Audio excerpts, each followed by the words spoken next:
Welcome to Blackbird episode number 21. My name is James, and first of all, happy Easter for those of you who celebrate it. Today, I am thrilled to bring you an interview with none other than the godfather of libertarian podcasters, Tom Woods.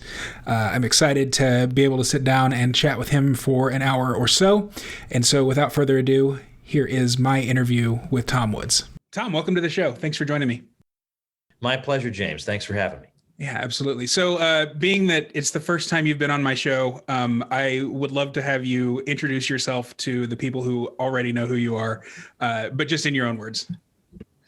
Well, it's hard to do this because you feel kind of like a jerk, but I guess you could say I've been around the liberty movement for about 20 years. And before that, I was kind of in and out. Like okay, I like what you're saying, but I was going through like a really, really extreme conservative phase. Like, I don't mean like Newt Gingrich or even Pat Buchanan. I mean like Saudi Arabia extreme for a while. And then I ditched all that and became an ANCAP officially in 2001. But I have an academic background that allows me to move comfortably within certain establishment circles because, I went to Harvard and Columbia. But I'm not really like any of those people, and I feel very uncomfortable around most of them, even though I can hold my own socially and be pleasant and delightful. But meanwhile, I'm thinking, get me the MF out of here. But I've been writing books for a long time, haven't written one in about 7 years, but the ones I have done, I've been particularly proud of because I think they filled gaps in what was out there. And when there was a financial crisis in 2008, I was afraid there would be no Austrian school response unless, frankly, I wrote it because I was asking around. No one was going to write it. And I even asked Ron Paul, why don't you write it? And he says, well, I've already written everything I want to say about that. Okay, that's what makes it easy. Just gather those things together. And I had no success with that whatsoever. So I wrote Meltdown, and that did really well. And so since then, I've been, I've had the Tom Woods Show podcast. I had a nice honor a couple of years ago in Vienna. I won the Hayek Lifetime Achievement Award at the age of 47, which is not too shabby. I'm hopeful that if I can put another good 40 years in, maybe they'll give me a second Lifetime Achievement Award. They have I guess the life expectancy in the assumption behind these Lifetime Achievement Awards is from like 1503. So maybe I'll have a chance for a second one. But so I do that, and I have some little businesses I run on the side, and I live in Florida, the Free State, and that's the super, super short version. If someone asks you what you do for a living, what would you answer? I never know what to say. Like, I don't even, like, my kids say to me, what should we tell people when they ask what you do? And I say, you're on your own, kid. I don't know what to tell you. I mean, the easiest thing to say is that I'm an author, but I'm kind of milking that for all it's worth, because as I said, I haven't written a book in 7 years. What kind of an author am I? I don't want to be like that guy who's been working on a novel for 20 years, and that's what he's always telling his friend. So I could say I'm a podcast host, but then you just don't sound serious. What? Right. Nobody makes a living as a podcast host. Well, there are some who do, and I managed to make a living as a podcast host. But on the other hand, I have my own products like the Liberty Classroom subscription site. I do internet marketing. I do email marketing. I designed courses for the Ron Paul homeschool curriculum. I'm a public speaker. So I don't know. I could just say I'm a marketer, or what I've been doing lately. Like if I'm at the barber shop or something, I say, well, I know this is going to sound ridiculous, but I host a podcast, and believe me, this is not my way of saying I'm unemployed. There are some people who can make a go of hosting a podcast, and I actually do. Yeah, I was thinking just this morning, like, you are the one person I know who can make just academic lectures kind of fun. Like, when you're interviewing a professor, you don't sound like you're interviewing a professor. Thank you. I appreciate that. That is exactly what I'm shooting for. And at the same time, I want it to be the case that even though a lot of the guests on my show tend to be people I know personally, just because I've been around for so long, these are, a lot of them are academics. But even when I bring an academic on who's never interacted with me before, I had somebody who came on and talked about the history of the U.S. presidency. I want to be on a level where he'll feel like he was speaking to a colleague and, not some punk. So I pride myself on preparing for the episodes. And again, after being around this material for so long, just in general, being prepared, being able to have an intelligent, interesting, engaging conversation on a variety of topics with more or less experts in those fields. That's a nice thing. Bob Murphy outdoes even me on that, because he'll have a Harvard astronomer to come on and talk about black holes. And I'm, and then the Harvard astronomer at the end says, wow, you asked some really good questions. And I think, I can only aspire to such a accomplishment as that. Yeah, Bob Murphy, you're absolutely right, and I don't want to denigrate your contributions, but his show is so well rounded, and he'll have an opposing economist on just to shoot the breeze and make their points, not to debate them and stuff like that. So I not to pump up his show too much, but I would definitely recommend the audience listen to the Bob Murphy show. Yeah, I like Bob. Obviously, but Bob and I have been working together for a long time, and I've been a booster of his for quite some time. What was your first income generating project outside of academia or outside of your fellowship at the Mises Institute, which I guess is academia? Okay, yeah, because I did teach some courses for the, what was at that time the Mises Academy remotely after I moved away. I had actually been in person at the Mises Institute. I was a resident scholar there for 4 years, and then I moved away, and I continued to teach courses through them. But yeah, and so then after I left, I had to do an awful lot of public speaking in order to generate the dough that I needed for all the kiddos. And then I kept writing books, but that was making me crazy. The last original book I wrote, because I wrote one 7 years ago called Real Descent, and that was just a collection of my essays, but that had never been published in paper form before. But I'm very, very happy with that book. I think that's maybe the best thing I've ever done. But before that, the last really original book I wrote was 10 years ago, and it was the book Rollback, which basically is like everything but the kitchen sink is in that book.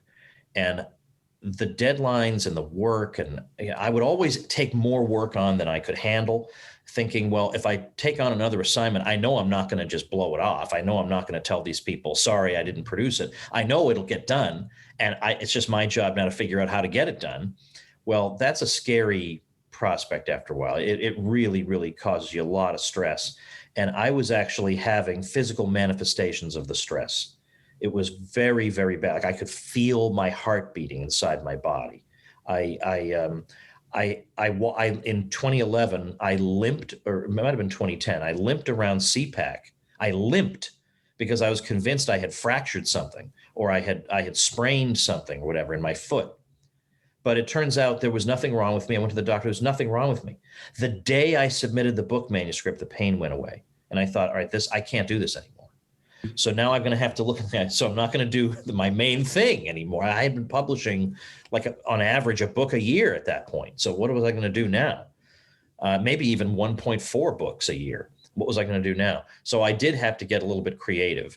So the first thing I did that actually helped me to make a living apart from academia, apart from an academic institution like the Mises Institute, and apart from flying all over the country all the time or writing books, was when I opened up 9 years ago, I opened up libertyclassroom.com. And that was a way of taking the audience I'd built through the books and through YouTube and articles I'd written and offering them something different, that if you like my books, maybe you'll like courses. And since I don't know everything, I brought on other faculty members to teach courses in U.S. history, European history, philosophy, economics, etc. And that's been going strong for 9 years. And I don't know how much revenue it's brought in, like total. I've never added it up, but I mean, it's in the seven figures. I can be certain of that. So that's done really well. But the thing is, that was a gamble. I don't know if people are going to want that. And I laid out a lot of money to pour into that, because I'm not going to ask other people who have busy schedules and lives and academic careers, make me a 40 lecture course and I'll pay you according to how well the site does. That's just not fair to do to somebody. So instead, I said, I will pay you X dollars up front and then this percentage going forward into the future. And So it's based on revenue. So it's like a publishing contract, the way that you have sort of modeled it. Exactly, except the difference is with a publishing contract, they give you an advance against royalties. This was a flat payment plus royalties. So they accepted that. And I probably, between, the web design, all the work, the technical work that needs to be done, and then paying for the courses and everything, I probably poured 50 grand of my own money into this thing. So let's just say, when there was a very small handful of people who were unhappy that the site wasn't free. Now, right now on the site, there's something like 27 courses. You can get all of them for like $89. And like, that's a ridiculous bargain. Unbelievable, especially at this quality with a libertarian take on these topics. You can't find that anywhere else. I mean, literally you cannot find that anywhere else. Yeah. And I had a handful of people upset that it wasn't free. And I thought, so it's my role to take 50 grand, pour it into something, and then just not get that back. According to you, that's my role. So those people are dead to me. Anybody with a hammer and sickle stuck in their brains, I'm not interested in dealing with. So, but anyway, that did really well. The first day I released it, and I saw the sales just coming in and coming in and coming in, I thought, oh, thank God. Thank God this worked. Yeah, I think that your model, the subscription-based model, gets you the most bang for your buck as far as that goes. I know that like Thad Russell and Brian McClanahan, and I mean, even like Masterclass, I think, charges by the class. And yeah, it's less expensive up front, but for what you're getting in Liberty Classroom. And you also have a very generous affiliate program, which is why I link to Liberty Classroom in every single episode show notes. Good. Blackbirdpodcast.com/woods, of course. Anyway, so the last year, you have obviously really been heavy focused on COVID. And I don't want to make this a COVID episode. I've already had 3 of those. Yeah. I'd like to know, though, kind of what lessons you've learned from the pandemic.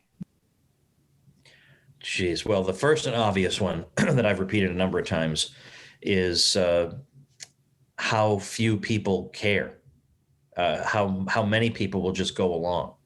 I mean, we used to, make snarky remarks about the compliance levels of the general public when it came to a variety of other things in their lives. But surely the things that give their lives meaning, surely before you give those up, you're going to research as best you can what's really going on. Like, is this really justified?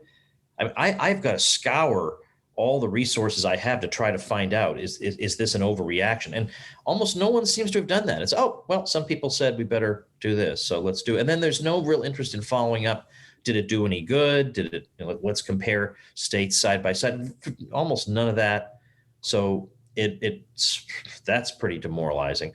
Also, I had not fully appreciated just how politicized science itself has become. Or let's say individual scientists, the shift in tone since Biden got in office. We're moving in the right direction. That is not something they would have said 3 weeks earlier. Now, okay, the numbers did change. That's true, but the numbers changed in the summer of 2020, and we didn't get we're moving in the right direction. It's everybody brace for the second wave.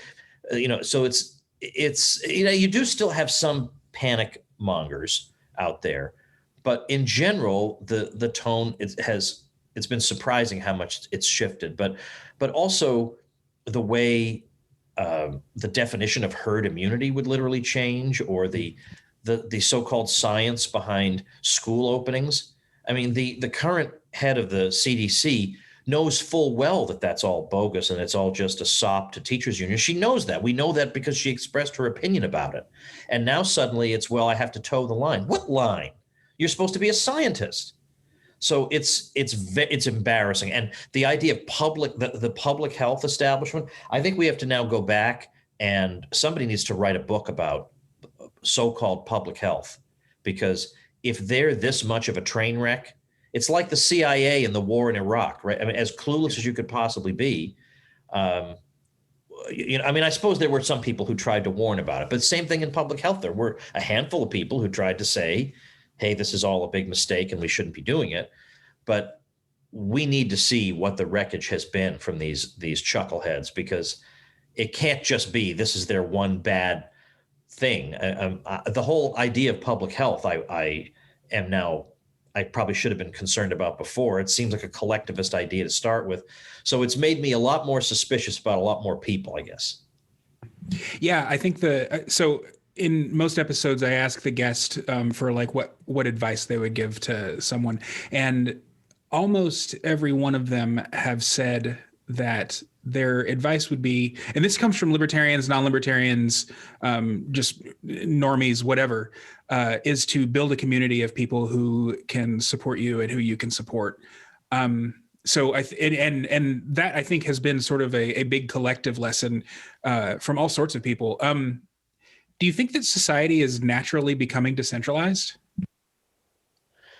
Well, I think there are definitely trends. There's a tug of war going on, I think, because definitely there are the big tech companies that would like it to stay the way it is, because they want it to be. They want there to be a handful of approved sources of information, or let's say alleged fact checkers, and they like that kind of setup. But increasingly, even though it's been a little hard for startup tech companies to compete with them, that definitely seems to be the direction we're going in, because you have in the United States tens of millions of people who are permanently alienated from those companies and from the society around them, who are just looking for a way not to be constantly put upon and abused and condemned and smeared and had their reputations destroyed because they have different political opinions. So I definitely think there are people who would like to see a peaceful political arrangement whereby people of different points of view can just coexist. But I think there's the other side of this feels like it's got victory within its grasp. It's not about to let people go decentralize somewhere. It wants to put the final boot on the neck. So we just have to see which trend wins out over the other. What about like interpersonal and familial relationships? Have you learned anything this year on that, or even, I mean, in just the last couple of years? Well, let's see. I have gotten in my email inbox quite a few pieces of anecdotal evidence about what's happened within families, specifically because of the COVID thing. It's absolutely tragic. And I just today on Twitter, somebody said, my brother-in-law said that if you say masks don't work, I can't talk to you. So I said, all right, well, here's a chart showing, I think it's either deaths or hospitalizations in the Midwestern states. And it's all trending downward. I said, can you pick out which of these states don't have mask mandates? Should be easy for him, right? Ask him if he can pick them out. If he can pick them out, then you won't bother him. But if he can't, then maybe he's saying they don't make any difference. Of course, no, I'm sure he's not actually going to do that. But I've gotten emails from parents who are aghast at their kids buying into this, or kids aghast that their parents have bought into it. It has really divided people against each other. Now, thankfully, not in my family. I do have a nurse in my family who tried to lecture me a little bit on Facebook, and I was not having any of it. I understand that you're my aunt, and I'm supposed to. Or no, actually, no. I think she's like come to think of it, she's like my second cousin. So sorry, you don't get anything. You're sorry. You don't nothing other than go read my ebook is about all I'm going to say to you on this. But yeah, it's been. In fact, as a matter of fact, I have coming up this as at the time that you and I are recording this. This is the week that I'm doing a whole week of episodes with a libertarian who may not be as well known as he should be, named Gary Chartier, who's part of what we might call the left libertarian movement. Mm-hmm. He's written an awful lot about the topic of friendship from a philosophical and theological standpoint. And we're going to talk a bit about friendship and differing political views, and whether it makes sense to cut off friendships on the basis of this, or whether friendship should endure in the face of these things. Yeah, I gave his book, I I think it was like an organizational theory, or it was a business book basically. But I gifted his book to the CEO of the company that I worked for prior to my current job, right before he laid me off, actually. So Oh, a lot of good that did. But anyway, yeah, Gary Chartier, he's a great snag, I guess. I'm glad that you're doing a whole week of them. And actually, yeah. this podcast isn't gonna, or this episode isn't gonna post for 2 weeks. I think I'm really backlogged on interviews, so that will have already Well, that's happened. okay. People can go back and Yeah. check out Gary Chartier week for themselves. Yeah, just binge it. It's only a half hour an episode, so Right. a couple hours of your time. So you're kind of a hyper-driven, hyper productive person, and actually sounds like that drivenness and productivity manifested itself in some crazy psychosomatic physiological symptoms in your past. What advice do you give to somebody who is just feeling stretched super thin right now? Not that would be me or anything. Well, I don't know. I'm gonna think out loud here. I'm not exactly sure what my advice is. But one thing I used to sort of joke about in a macabre sort of way, occasionally in my email, I would tease with the subject line something like my productivity secret. People would want to know, oh wow, what is it? He's going to tell me how he's able to get all this done. And then you would open it and it would say, well, here's my secret. I just sacrifice everything that's meaningful to me, and I don't get enough sleep, and I am a mess all the time, and I'm frantic and miserable. That's my secret. Okay. So if you want this level of productivity, that's how you can get it. And so when I put it that way, I thought, geez, even I see there's a problem with that, right? Even I have to sit up and take notice about what I'm doing to myself. So I had a real, I mean, I never sacrificed my relationship with my children over this. So they were always number one, always. So at 5 p.m. sharp, I was with them. And I mean, to this day, not there's anything wrong with watching football on Sundays. I've never watched football on Sundays. I've watched the Super Bowl a couple of times, but I want to be with them. These are irreplaceable hours I have with them, and I want to be with them. But having said that, I was a ridiculous workaholic, and some of it, some of it comes from a very, very bad place. It comes from a place of deep and profound insecurity that comes from when I was younger and feeling like I needed to prove myself to people who didn't like me. And I felt like if I could just accomplish this and this and this and this, that would make me somehow a worthy person. And eventually I realized that my worth doesn't come from that. And also, frankly, I modeled myself after Murray Rothbard, not in the sense that I was at his level of intelligence, but that he just churned out a lot of really good stuff. And I wanted to churn out a lot of good stuff. But, Rothbard didn't have any kids, and I have 5. And so, again, you got to make some decisions for yourself. So I managed to crack out of this. What did it was, do you watch The Simpsons? I'm familiar with The Simpsons. Familiar enough. Okay, well, Homer eats a lot of donuts. And there's one of my scenes that I love is somehow he gets into hell and he's assigned to the Department of Ironic Punishments. And so this demon starts shoving donuts into his mouth. He says, "You like donuts, eh? Well, here you go. Here are all the donuts in the world." And the thing is, he eats all of them. And so the demon is scratching his head like, I don't know what happened. He was trying to punish him this way. Didn't work. Well, I had a similar thing happen, but it did work. When I worked on that extremely difficult Ron Paul curriculum program, I created courses for the high school students. I have a page up for ronpaulhomeschool.com. And this was 2 years of my life. And it was hundreds and hundreds of videos on everything from antiquity up to the present. And it was crushing. I mean, I had taught Western Civ in long before, but never at this level of detail, never this many hundreds of videos. It was brutal. I mean, all the time, all my time was spent researching, preparing, delivering, editing these videos, and then coming up with writing assignments for them and uploading them. I mean, it was absolutely horrifying how much work it was. And that drove the workaholism out of me. It drove it out of me. At that point, I was just broken completely. And ever since then, I haven't wanted to write another book. I have just wanted to sort of take it easy. Now, you say I look like I produce an awful lot of stuff even now, but let's just say I'm in charge of my work rather than vice versa at this stage of my life. And I now, if anything, I'm addicted to taking vacations. I used to resent going on vacation. There was even a time in my life where I would look around other vacationers with their stupid Hawaiian shirts, and I would say, what a bunch of frivolous people. I mean, I was just insufferable. Now it's like I don't even want to be home. Like I barely want to be talking to you right now. I want to be getting on a plane, going somewhere. Even though, by the way, I thoroughly am enjoying this. But you know what I mean? I conquered it. But the thing is, it's hard to give advice because sometimes people are working really hard because they need the money.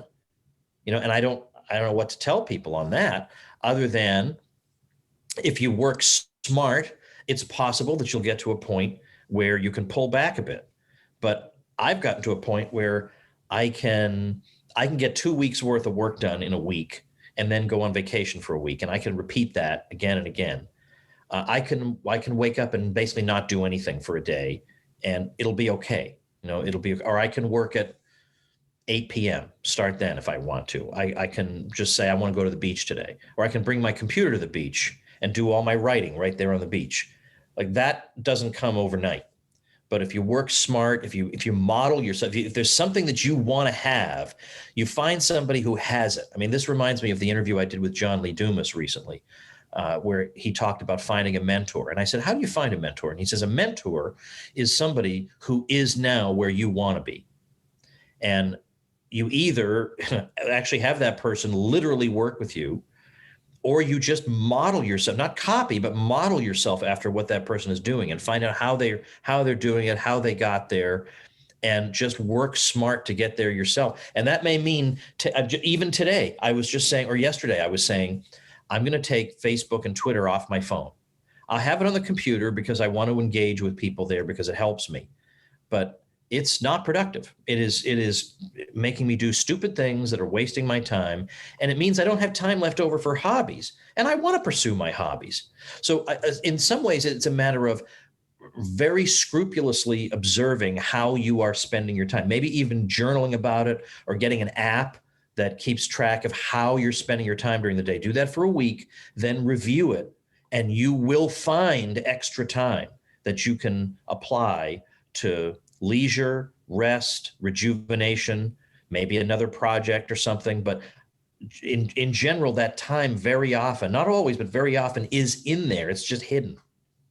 Boy, I wonder how many people in that sort of entrepreneurial realm have taken Facebook and Twitter off their phones. That's a really good point. I spend so much time staring at my phone that could be spent. And it's all scrolling Facebook. I mean, 90% of it. And I could be doing other things. There's so many things that would enrich me that I could do while, and by the way, I'm using my phone. Let's say I'm waiting for an oil change, or I'm standing in line at the grocery store. I don't like that to be dead time. If I can get a few emails done, that's more time. Excuse me. That's more time I have for the kids later. So that's, in fact, I was in an elevator once, and I was getting a couple of quick emails done, and there was an older gentleman in the elevator who knew nothing about email or phones, whatever. But what he knew was that the younger generation is a bunch of stupid heads because they're always just staring at their phones. So he tried to lecture me about it. And I was not in the mood. So I turned to him and I explained, well, I managed to get 5 minutes worth of work done in standing out here outside and then waiting for the elevator, then being in here. If I get that done, that's 5 extra minutes I have to spend with my kids. How's that a bad thing to you? Silence. So there are ways that I can be productive on that thing that can mean that when I am home, I can be doing something, enjoyable and refreshing for me, physically and spiritually. What does, speaking of spiritually, what does your spiritual life look like? Well, these days it's a little bit crazy because of the virus. So if I travel, it's hard to find a church where people are normal, because it's all, virus hysteria and pews roped off or whatever. And that's also the case in the more traditionalist. No, I mean, like if I just genuinely want to go to okay. any old mass whatsoever. So now if you seek out a traditional, like for example, I was in Tampa about a month and a half ago, and I just found the local Latin mass, and I went there, and as we walked, it was diocesan, so that means they also have the new liturgy. So you don't know what their policy is going to be. So as we walked in, I asked the usher, so what's the mask policy here? He says, well, people make their own minds up, and some people wear them, some people won't. I walked in there was not one mask in the entire place. The guy had just got done telling me, well, some people will wear them. Yeah, by some people, he means nobody. Wait, Tampa at this point should just be a wasteland of dead bodies. What with the Super Bowl and the maskless churches? Especially since a lot of elderly people go there. So then in the, I had to take my 7-year-old to the restroom, and I went there, and there were people left over from the previous mass having donuts and stuff. So they were congregating afterward. They weren't, now get back in your hermetically sealed vehicle and head home. They were socializing and having coffee and donuts. And by the way, I went there, and some guy said, hey, I said to some guy, I'm sorry, I've never been here before. I'm trying to find the restroom for my daughter. And he says, Tom Woods? Oh, God, can I ever get away from this? But anyway, yeah. So the nice thing is there is a place in Orlando, but it's a drive for us. It's a real drive where they offer some. I don't want to get to too inside baseball. They offer something called the Anglican use, which is like the traditional Latin Mass, except in beautiful Elizabethan English, but otherwise ritualistically it's identical, and they are as normal as can be. So you have to really make an extra effort. And sometimes, especially with 5 of them, it can be tricky. But if you make that extra effort, you can find normality. Do you have like a daily prayer or meditation or anything like that practice? For the longest time, my regimen has sort of been like there's something called the morning offering, which is, well, I know you probably know some of these things. There's a prayer you say which you offer your prayers, joys, and sufferings of the day for particular intentions. So I generally do that, and a few other prayers. And I used to, when I was in graduate school, I used to go to mass every single day. Every day I was at mass, and that's just become impractical for me. But I still have things like that. I used to. Now this I've not ever told anybody. So old gentleman here is able to get these things out of old woods. Getting the scoop. I used to have a spiritual director who was very much influenced by Saint Jose Maria Escriva of Opus Dei. And I know you say Opus Dei and you think the Da Vinci Code and whatever. And by the way, I'm not 100% fan of Opus Dei. I think there are things about it that are, I hate to use the left-wing word problematic, but there definitely are some problematic parts to it. But anyway, this spiritual director of mine was not Opus Dei, but he was influenced by them. And he used to say that you should start your day by kissing the floor and saying serviam, because it's the opposite of the satanic non-serviam, I will not serve. But you begin your day with I will serve. I will do what is good. And I will serve people who need me to serve them. And so I used to, especially when I was in graduate school, I would have, during May, which is the month of Mary, I would buy a rose every day and place it at the feet of a Marian statue somewhere in the city. So things like that I know some people, who are listening to this will think that's just stupid and backward, but I don't know. I don't feel that way. Sure. And whether it's stupid and backward or not, spiritual warfare is really the only way to, or maybe not the only way, but it is certainly an effective way to go to battle against this strange religion that's kind of overtaken society. Vin Armani has spoken at length about how, we've entered an age of magic, and the only way to fight magic is with like real magic. So that's why I'm asking a lot of my guests sort of about their spiritual practices, and being that you're kind of well known as a religious person, I wanted to ask about that. Vin, actually, he started a meditation practice where he would walk the beach and just use the Jesus prayer, Lord Jesus Christ, Son of the living God, have mercy on me, a sinner, as like a mantra, even prior to a conversion to Christianity, which I think is in progress still. Hmm. So, I I mean, know people who are that way. I know yeah. people who are that way too. Yeah. What do you make of like the COVID religion or the cult or whatever? It seems like this was something that's been long in the making. I've been criticized for comparing or even just flat out calling statism and progressivism, I suppose, a religion. Do you think more and more people are coming around to that view, though? The view that it is a religion, or they're coming around, or Yeah, joining a religion. that it is a religion. I see that terminology being used all the time, especially because the way heretics are dealt with is almost laughable. It's so drearily predictable and follows a ritualistic pattern. And then there are certain platitudes that are not ever presented with evidence. They're just everyone is expected to believe and repeat them. And the people who belong to it think of themselves as superior to everybody else.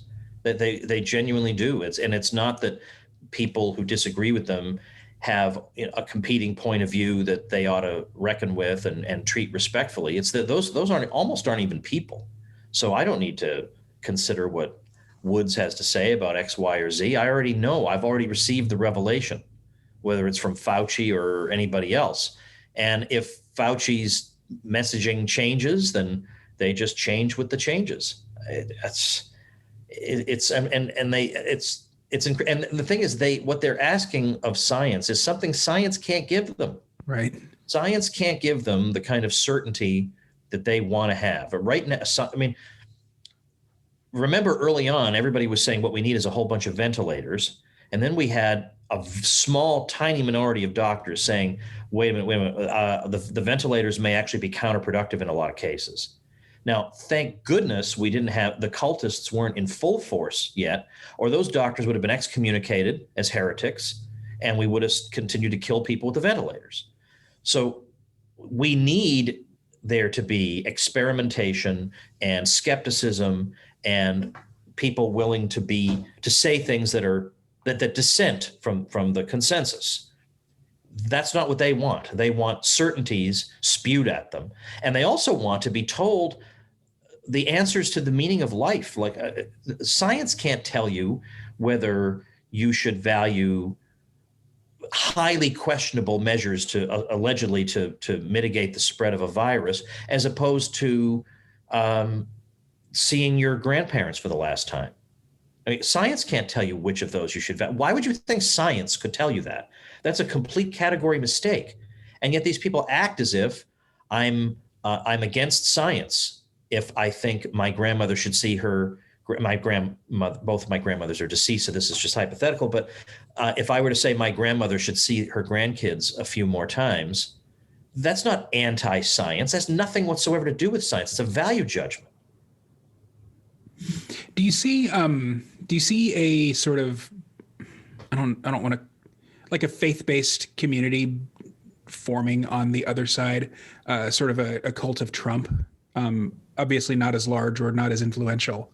But do you think first of all, do you think it's there? And if so, do you think that it's potentially dangerous? Yes to both.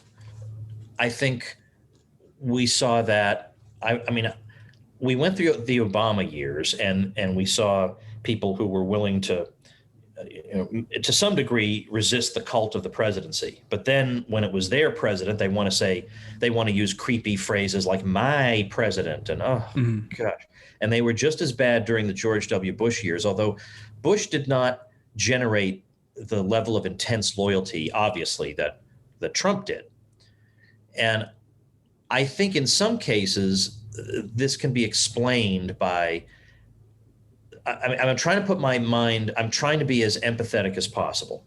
And I have tried to do that genuinely on all sides of the question. Like even with SJWs, I say to myself, well, a lot of times our views are formed by formative experiences that we have in our lives. And some of these people, I bet, they're one of their parents got laid off in very unpleasant circumstances and were treated very badly on the job. And that's going to form the way they think about labor unions and employment and economics, and even before I get to them with my charts and graphs. So I get that some of my views come from these sort of visceral sources. So I'm trying to understand people the best I can.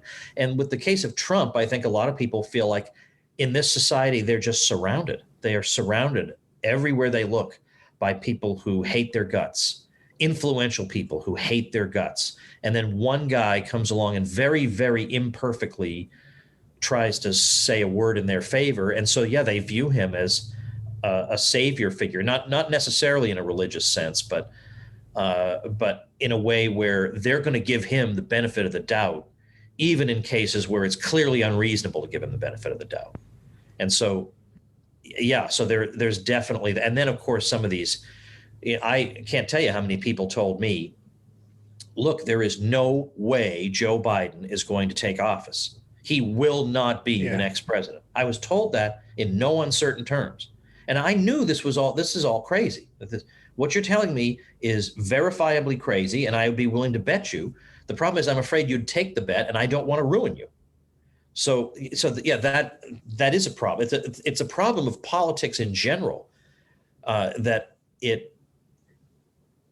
don't immanentize the eschaton. It takes the mundane and tries to put it on par with the sacred. And people, like the way people acted when that so-called insurrection, quote unquote, took place. How many people spoke about the sacred space that had been invaded? It's not what. Right. What are you talking about, right? The temple of democracy. All of it gives rise to this.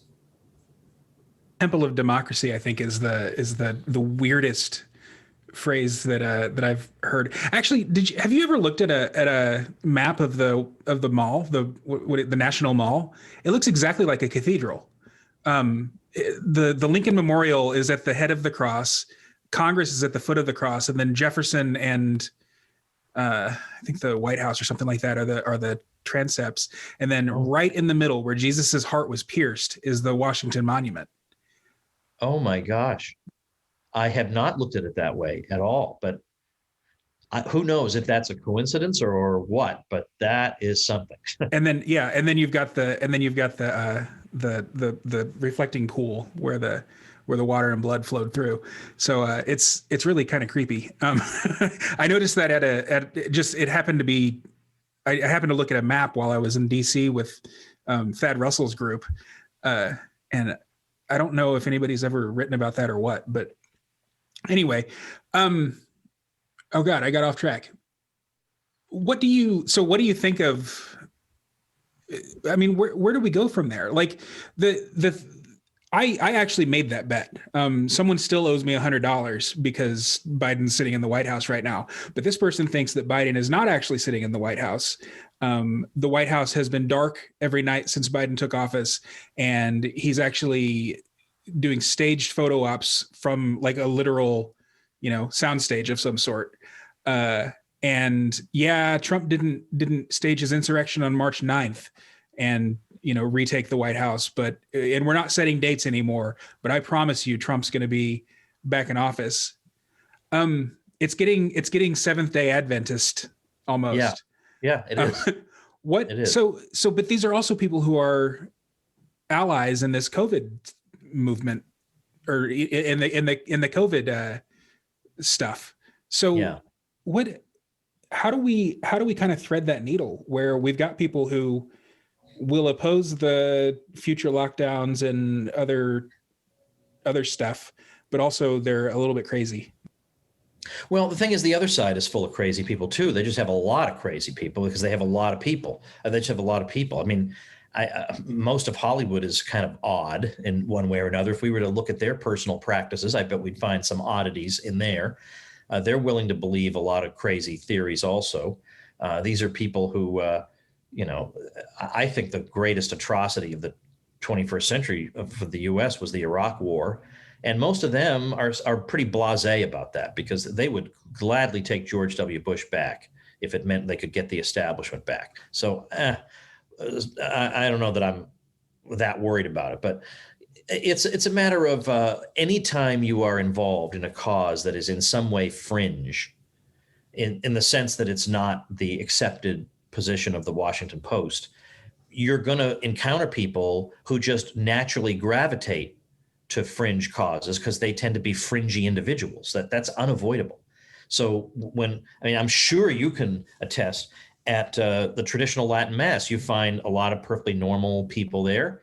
And then you find people, who will show up dressed like it's 18th century France or something. They're just odd people. Or, Yeah. They're just people who bring craziness everywhere they go. Their lives are chaotic, so they bring chaos everywhere they go. Like I know a parish where they had everything they could possibly want. They had all the sacraments in the old traditional way, and they had absolutely everything they wanted.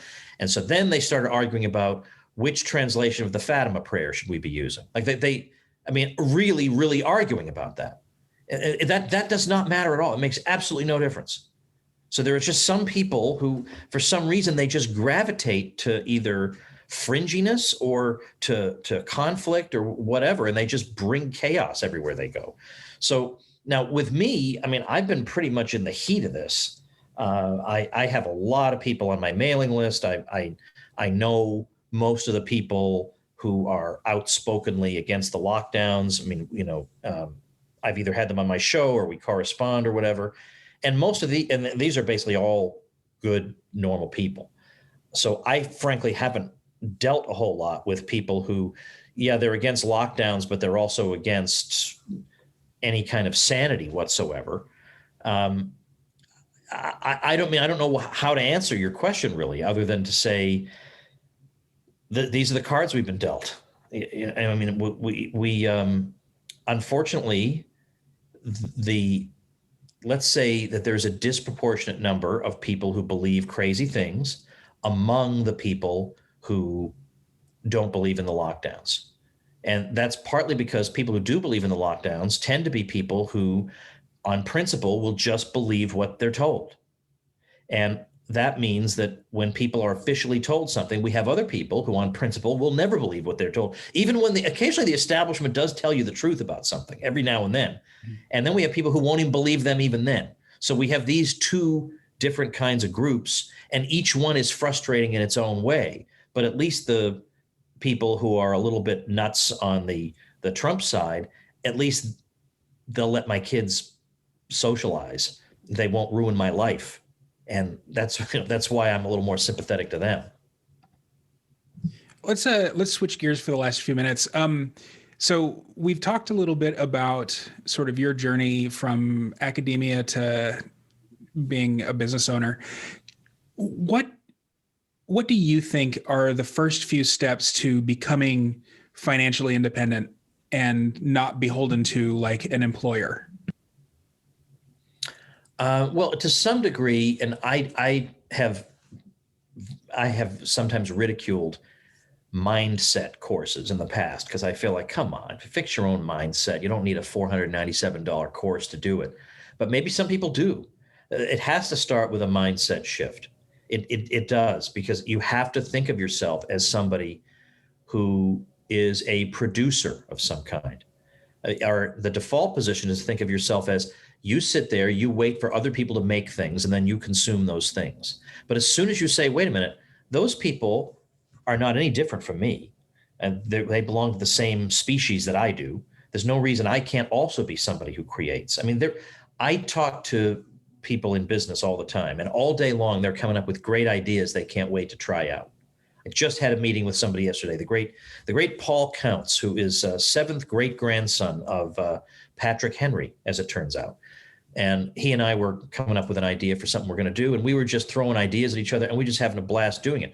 Now, 10 years ago, I wouldn't have done that, because I would have thought, I can't launch a business. Like, what do I know about any of this? I just get my paycheck and I go home. That would have been the end of it. So that mindset that no. And then as soon as you do that, suddenly your brain works differently and ideas come to you. I had a private conversation with a guy named Jay Abraham. If you don't know Jay Abraham, you should, after we're done, look him up. Jay Abraham has been a coach in probably 1,000 different industries. You think that's not possible? How could you know enough about all those industries to be able to help them all? He doesn't. but he knows big mistakes when he sees them. He knows huge gaps that aren't being filled when he sees them. And so he is one of the great business minds of our time. And I joined one of his programs. I'm going through it right now. And when I got on the phone with one of his people, because you have to talk to them for 15 minutes, I got on the phone with them and I said, you know what I really would like? To talk to Jay Abraham, to talk to him for 2 hours, have him review everything I'm doing and tell me what I'm overlooking or what I could be doing better. And I said, I know it costs a fortune to talk to him.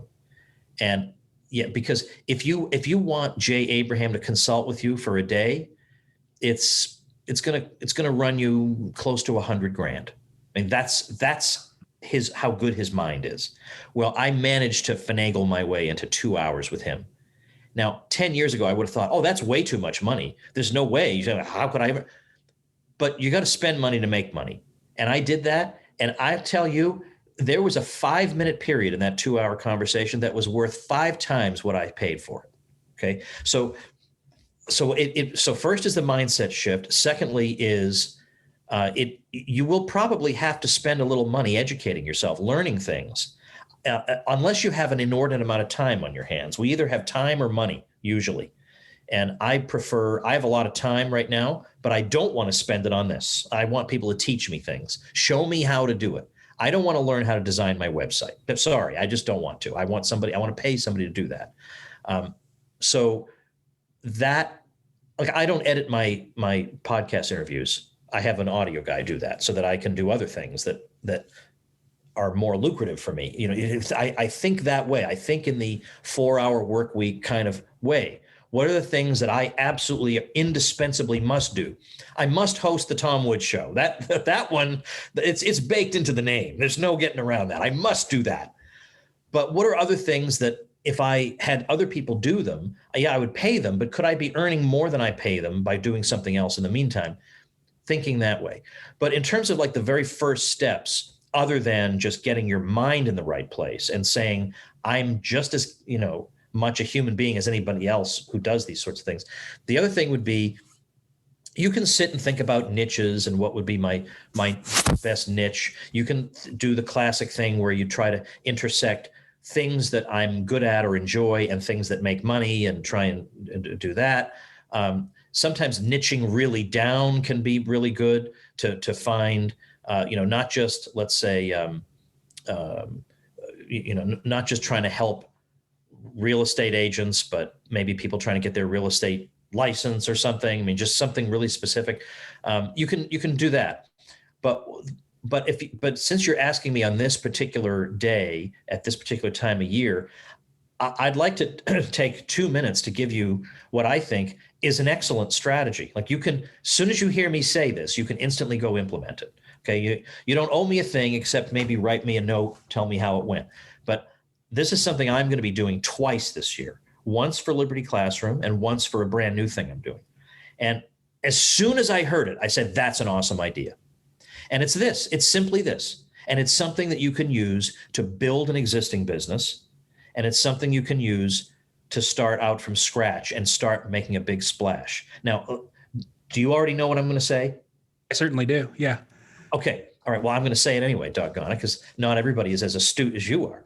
It's because I'm a super fanboy and follow you everywhere. So that's okay. Good. Well, I appreciate that. All right. Well, I am definitely doing this. It's the challenge model. The idea is you take a 5-day period, and for 5 days you say, look, I'm going to give this 5-day challenge to all you people out there. And the examples that I gave the other day were, if you're in weight loss, you say, let's do a 5 pounds in 5 days challenge, and sign up here. It's free. And every day for 5 days, I'll be on there for an hour with you. And we're going to learn things. We're going to learn good, healthy practices. We're going to do this and that. We're going to train and whatever.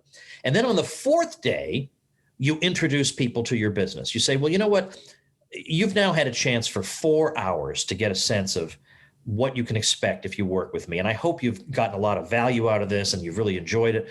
Well, if you'd like this process to continue, if you want to keep making this progress, here are the services I offer in my business. And maybe, and then you have a really, really big deal that you're offering them on that. And now they've had a chance. No, your competitors are not doing this. There is, in the huge competitors you have are not coming down from their ivory towers to talk to the public like this. They're not, but you are. And so even if they don't sign up with your business, and most people won't, you just built up a huge amount of goodwill. And no one's unhappy at you for making them an offer. All they have to do is say no. I mean, they're getting 5 free hours of your time. Or another example, you're in publishing, you say, let's do a 5-day challenge to outline that book you want to write. And for 5 days, I'm going to work with you live on this call for an hour a day, and we're going to work together to outline your book. And then on day 4, you say, all right, we've made great progress outlining your book. Now you want to write that book? Well, I have a 90-day crash course to write your book. And if you've enjoyed working with me so far on this free challenge, well, here's my program. I love this. Because I think that's a winner. Because even if it's a loser, even if you don't get a lot of signups or whatever, you wasted 5 hours of your time, big deal. But you can record those 5 hours and give it away as a bonus or something. The point is, the challenge, not only does it get you customers out of the gate, but it builds up an email list for you, because all those people, there are a lot of people who sign up for free stuff, and you keep those email addresses. You can follow up with them. You can offer this or that. Maybe they don't want your $2,000 coaching program. Maybe they'll want your $10 video or something like that. You've got them on your list. They're interested in that kind of thing. You can make offers to them. And so I'm going to be doing that. Like, why would I not do that with Liberty Classroom? Why would I not say, I'm going to do a 5-day crash course in U.S. history, in non-PC U.S. history? Why would I not do that? I would get a huge number of people signing up for that. And then on the 4th day, I'll say, I hope you've enjoyed this. And there's a lot more where that came from. And I have Liberty Classroom, and I make them an irresistible offer. And I get hundreds of new people on that one day by doing this strategy. Now, this strategy, me outlining that to you, this costs you nothing. All you have to do is listen to James Gentleman's podcast, and you get stuff like this. And you can go implement this immediately. Now, I interviewed a guy who's like the expert, and he knows all the best practices. But even if you don't know any of the best practices, you got the basic rough outline. That's a great way to go from 0 to something. You offer the world something, and you offer it for free, and you offer yourself to the world, and you let them decide if they want to work with you. You can do that with a business you have already or with one that you're starting. But there are possibilities out there that technology makes possible that people and marketers, we would have killed for 30 years ago. Now they're all around you. You should use them. Now, as I say, maybe I'm just so caught up in this that I can't help myself. I personally feel like that is an irresistibly good idea. In fact, I was on that call with Paul Counts, and we were thinking of ways we could work together. And he was thinking, well, maybe we'll do like a low-end product, like a low-cost product and with a funnel. And I said, yeah, but you know what? I talked to this guy, Pedro Adeo, who does these challenges. And I explained to Paul the challenge idea. Paul's been around marketing like his whole life. And he said, that's such a good idea. We're doing that. We're going to do the fight. I mean, as soon as I described it to this veteran marketer, he knew that was a brilliant idea. So do stuff like that. That was way more than 2 minutes. No, but it's a great idea. So do you think that you picked out the challenges thing right now because that's currently what you're promoting, or because you just think it's such a great idea right now, or is it like a breakthrough for you? I found out about this idea about 2 weeks ago. I had never heard of Pedro Adeo before. I had never heard of challenges, which is why I don't think his marketing is very effective. The Facebook ads I now see from him say, have you noticed that challenges are all the rage? And I'm thinking, no, I haven't actually. I'd never even heard of them till I heard of you. So I don't like that line in his ad. But I found out about it, and he's doing a challenge where this is very meta. He's doing a challenge where he's going to teach people how to start their challenges. Okay, so very meta kind of thing he's doing. And when that was brought to my attention by a guy I know, Matt McWilliams, he said, have you seen this? And I looked at it and I said, no, but I want my people to know about it. And then after I talked to Pedro on my show, we got off the air, and he said, I see you have an online business, this Liberty Classroom. How's that doing? I said, oh yeah, it's doing great. We've been going about 9 years, doing great. And he says, well, how would you like it to do really well? Like, what am I going to say? Nah, I don't want that. I said, yeah, of course. Yeah. What are you talking about? And he says, well, look, I'll sit down with you and I'll help you design your challenge. And I'm telling you, that is going to make a big difference in your business. And so I just started salivating. I thought, oh, that's great. So then now it's like, sometimes I just get fixated on whatever is put in front of me. And this, like, it's all I can talk about is because, but then I'm thinking, okay, but what does he recommend like after the 5 days? Do you let people watch replays? Do you take it all down? Do they have to be like, I don't even know the answer to these questions. I just know the strategy is good. Yeah, that's relatable. All right. Well, Tom, I don't want to take too much more of your time. Why don't you tell people where they should go in order to follow you? Well, I think these days, because of the COVID thing, I'm going to say two things. Normally, you're supposed to give only one link. I'll give two links. I'm really happy with the latest ebook that I put out called COVID Charts CNN Forgot. I felt like somebody actually on Twitter suggested this to me. You know, I send a lot of charts in my emails about, comparing one state with another or two counties next to each other, and they're doing different things. They have the same curve and all that. He said, why don't you combine a lot of these curves into a book? Because that way people can spread it a lot easier than if it's spread out over 100 emails. I thought, geez, why didn't I think of that? So it really tells the story in graphs that you can never unsee. Once you see these, they'll haunt you forever. So I bought the domain chartstheyforgot.com. And if you get that ebook, that gets you on my mailing list. And you may think, I don't want to be on somebody's mailing list. But James, you tell people, do they want to be on my mailing list? They want to be on your mailing list if for no other reason than that sometimes their tweets will be featured in it. That's right. That's exactly right. You never know where Woods is going to pull some inspiration. But the other thing would simply be tomspodcast.com. That will take you right to the page with all the episodes. I'm approaching 1,900 of them as we speak, and you'll see them all listed there, as well as the links to subscribe. So the links are chartstheyforgot.com and tomspodcast.com. All right. Awesome. And I will be in Orlando for your 2000th episode. I'm checking Southwest Airlines website about once a week to see when tickets are on sale. Because I'm not going to miss. Oh, that is excellent. I appreciate that. We are going to have an absolute blast at that thing. Excellent. I'm just about to put up I'm having a professional design the page for the registration for the event. I mean, I could just make one on lead pages, but I want this to look, nice. So I actually hired somebody. So that'll go up soon, and I'll have a link for if anybody wants to get rooms in the block that we have at the Rose and Shingle Creek, they can do that. And by the way, the discounted rate that the Shingle Creek is giving us, like it's over 50%. Mm-hmm. Like, I mean, it's a massive discount people get if they want to stay at that property. And I don't get any affiliate thing from them. All I'm doing is paying them. Money is going out of my pocket into their coffers. So I get nothing back from these people. Nothing. Well, the last time I was at the Rosen Center was for the LP convention in 2020. So hopefully this one will be a little bit more fun than that, at least. Yeah, yes, but make sure you remember it's not the same place. It's not the Rosen Center where I had my 1,000 episodes. It's specifically the Rosen Shingle Creek. Okay. So don't show up at the other place. You're going to be very sad. It's all right. I just follow the arrows anyway. Well, thanks so much, Tom. Yeah, that's what I do. Yeah. Thanks so much. It's been a blast talking to you. Thanks, James. Thanks again to Tom for joining me today. Thank you for tuning in.